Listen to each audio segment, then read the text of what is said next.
Listen closely, child of the present, for this is not a tale of once upon a time.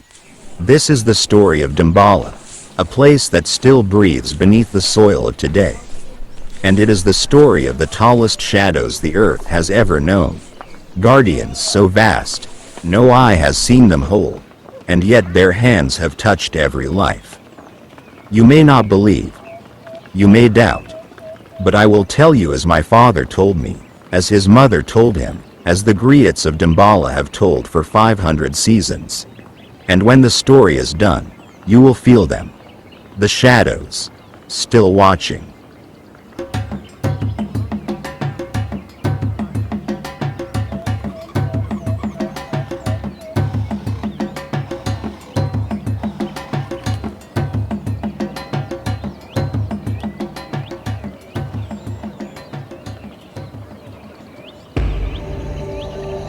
Before the roosters crowed, before the market drums stirred, the shadows of Damballa woke. They rose not from huts, but from the ridges of the hills themselves, black silhouettes against the pale stars. They were taller than baobabs, their skin like the deepest riverbed, their eyes faintly glowing like embers. But no villager ever saw them clearly. They moved only when the fog was thick, when the eyes of men were heavy with sleep, when the earth itself whispered, "Move quietly." They were not here for terror. They were guardians. Hunters said their traps were always full by morning, though they never saw the hands that herded game closer. Farmers awoke to find the firewood they'd left scattered, neatly stacked, tools sharpened, baskets carried from the stream to their huts as if by unseen porters. The people only said, "The shadows have worked again." And each time, a soft unease filled the air, not fear, but a reminder that something greater than flesh watched over Damballa.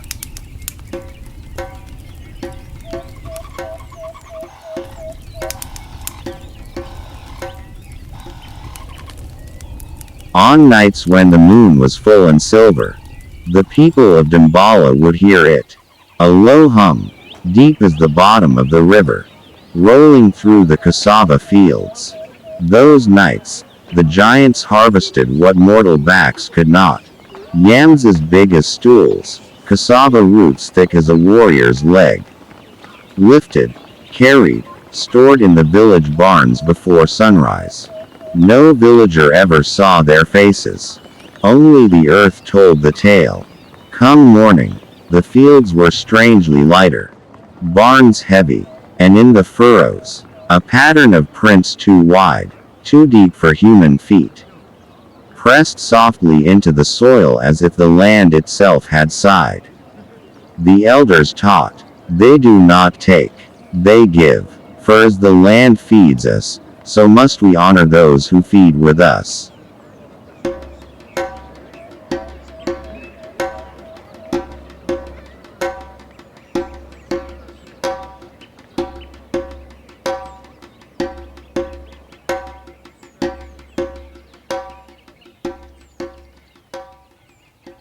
Disputes in Damballa were fierce.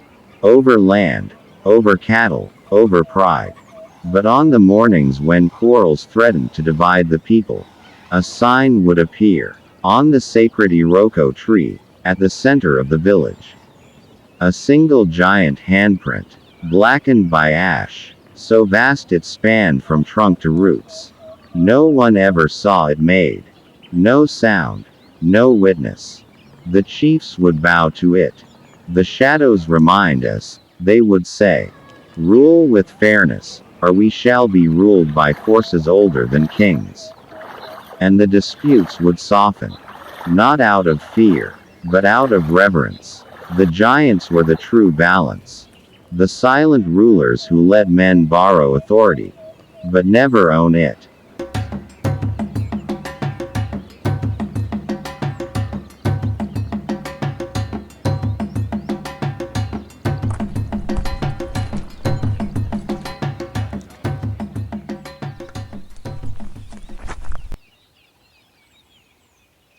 Ask any hunter of Damballa. and he will tell you of the day he lost his path in the deep bush. The forest swallowing trails, the shadows shifting, and then, another shadow, taller than the trees, blocking the way. It did not strike. It did not speak. It turned, slowly, and when the hunter followed, he found himself at the edge of the village again. Children too, who wandered too far, would come running home with stories of a tall, humming uncle, who walked with them, but vanished when they turned to look.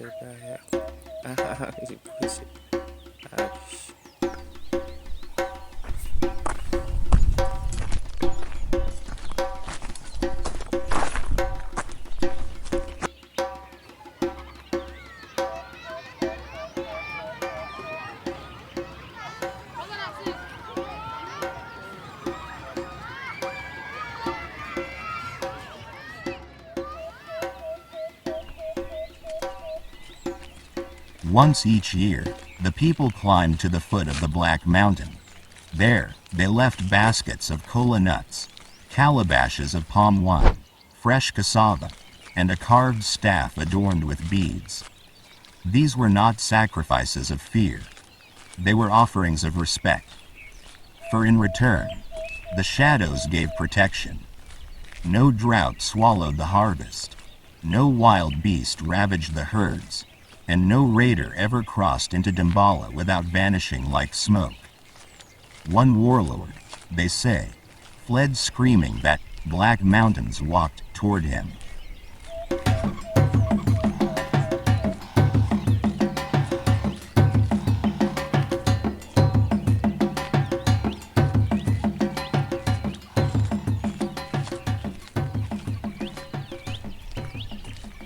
The journey was not short. It took half a day, through thick bush and rocky paths, past the river where the crocodiles slept like carved stones, and beneath the trees where monkeys watched silently from above. They carried with them baskets of kola nuts, bright and bitter, calabashes of fresh palm wine, and cassava tubers pulled fresh from the soil. At the front of the line, two chiefs bore a carved staff, its top adorned with beads and cowrie shells. A staff said to be older than any living elder. When they reached the mountain's base, the air always changed, cooler, still. Even the birds grew silent, as though the world itself knew who resided there. No one ever saw the giants waiting. No one dared to look up, for it was said that a mortal eye could not bear the full height of a shadow without losing its mind. But everyone felt them, the press of unseen eyes, the tremor of footsteps deep beneath the earth, the way the trees leaned slightly inward as if bowing. The people knelt, placing the offerings gently upon a wide, flat stone marked with old, darkened handprints. Not sacrifices, no, not bribes, but gifts, tokens of respect, acknowledging the guardians who had silently kept Damballa safe. For as long as the offerings were made, no drought had ever emptied the rivers, no wild beast had ever crossed the village walls, and no raider had ever breached the gates. The elders still tell the story of the warlord Kanja, who once marched with 100 spears, seeking to burn Damballa to the ground. His men laughed at the offerings, spat on the mountain path, and swore no shadows would stop their blades. By nightfall, their laughter had turned to screams. Some claimed the earth shook as if struck by God's fist. Others swore they saw the ridges of the mountain move, not landslides, but shapes. Dark, towering, walking. They fled without raising a spear, leaving their torches and weapons behind. Since that day, no army has tested Damballa again. And each season, the people still climb the path, lay down their gifts, bow their heads, and whisper as one.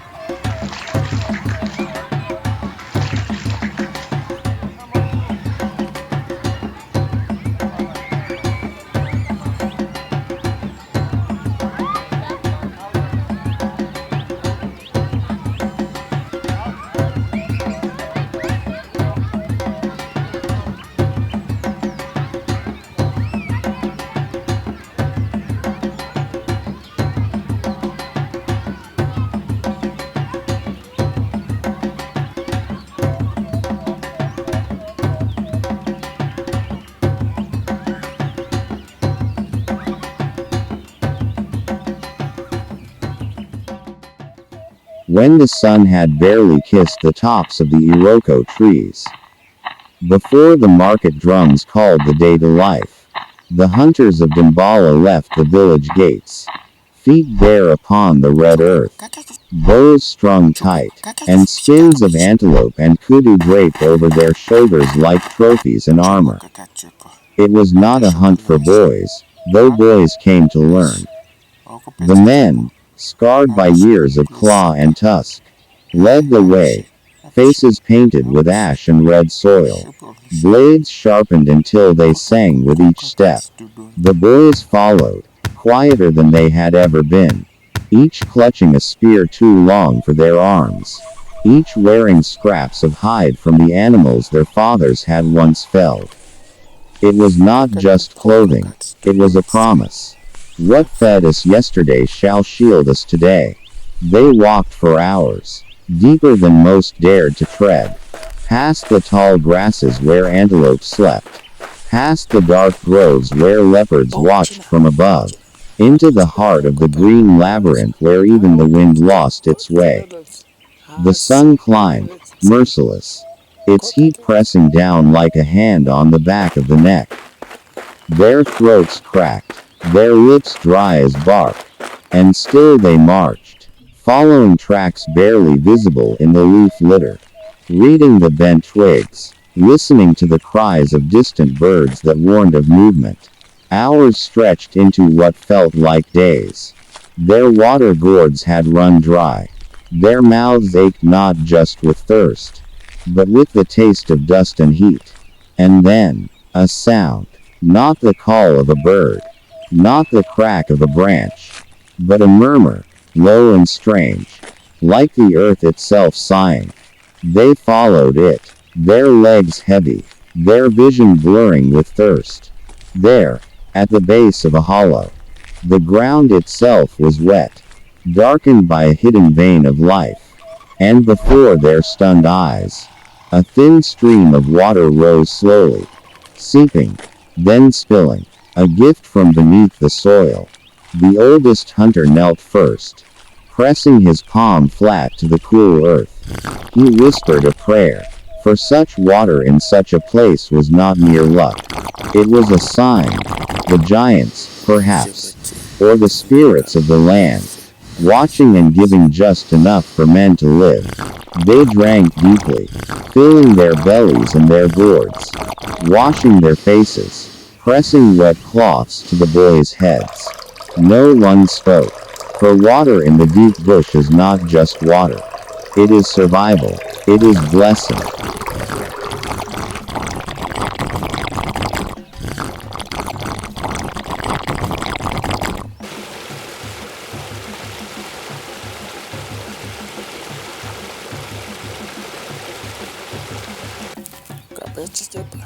Action. Besito porque vale su pesito. What is it? Grab se puede Wax. Alles. Go it. Kake. Go petito. Aso. Hallo besito momento. Hapa kasipa. Besito planet se happy se. Boka kasipa.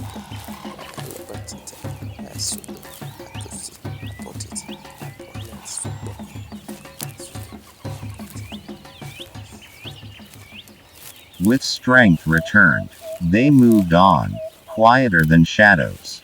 They tracked the broken twigs, the fresh dung of antelope, the faint prints pressed into soft mud. The men crept low, their skins of past kills blending them with the bush. Their faces were streaked with mud, their bows drawn, their eyes sharp as hawks. One boy, heart hammering like a drum, saw it first, a massive bushbuck, ears twitching, hooves soft in the undergrowth. The elder raised a hand. All movement stopped, only the jungle breathed. Then, a single whistle, sharp and brief. The spears flew. The buck leapt, stumbled, fell.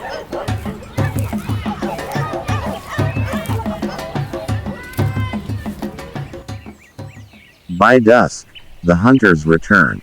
The boys carrying the lighter haunches. The men bearing the horns and the heavy meat. Their skins, darkened by dust and sweat, gleamed under the fading sun. They did not speak of the thirst, nor the water that rose from the earth. Such things were not boasted about. They were remembered in silence, shared only with the land and the spirits who watched. And when the meat was roasted, when the village gathered to eat, the boys wore their animal skins with new pride, knowing that the hides they carried were not just trophies, but proof they had walked where the giants walk, drunk from the veins of the earth, and hunted as their fathers had before them.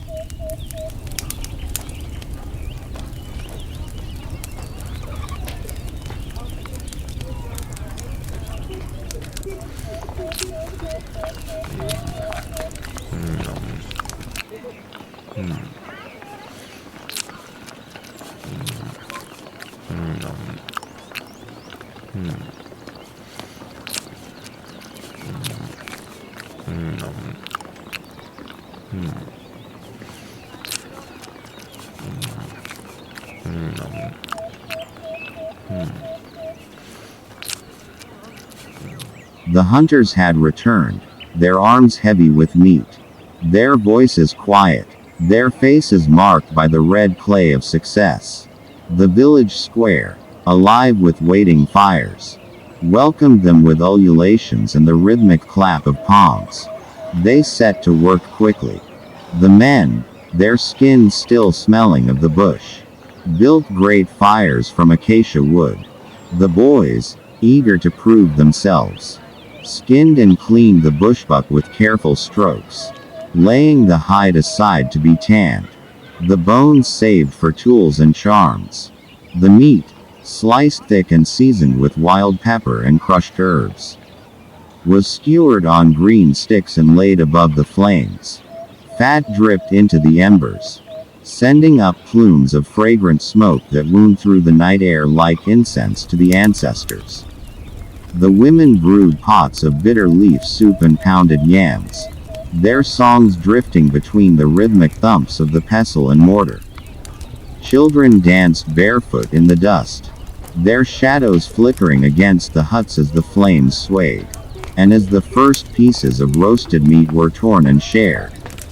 They felt it, not seen, not heard, but felt, a presence, vast and steady, circling the village in the dark beyond the fires. The giants had come, not to eat, not to take, but to guard.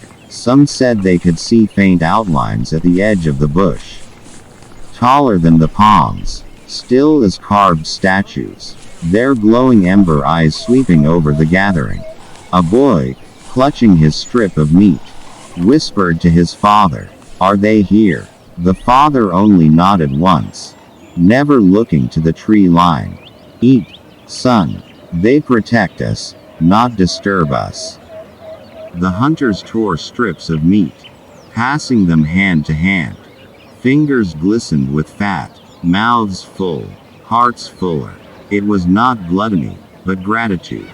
For every bite was earned, every flavor a reminder of the miles walked, the thirst endured, the skill and patience of the hunt.